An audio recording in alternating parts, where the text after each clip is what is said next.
ராமபிரானின் தூதுவரும் வாயுபுத்திரருமான ஆஞ்சநேய சுவாமிகள் மார்கழி மாத அமாவாசை தினத்தில் மூல நட்சத்திரத்தில் அவதரித்தார்.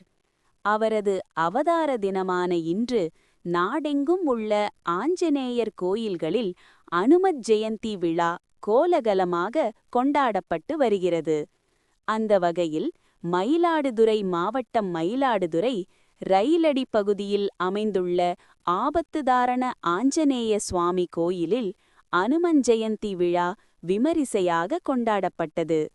விழாவையொட்டி கோயிலில் அதிகாலை சிறப்பு யாகம் வளர்க்கப்பட்டு மூலவருக்கு சிறப்பு அபிஷேகம் செய்யப்பட்டு சிறப்பு அபிஷேக ஆராதனைகள் நடைபெற்றது. தொடர்ந்து மூலவருக்கு முத்தங்கி அலங்காரமும் உற்சவருக்கு சிறப்பு அலங்காரமும் செய்து மகாதீப ஆராதனை காட்டப்பட்டது.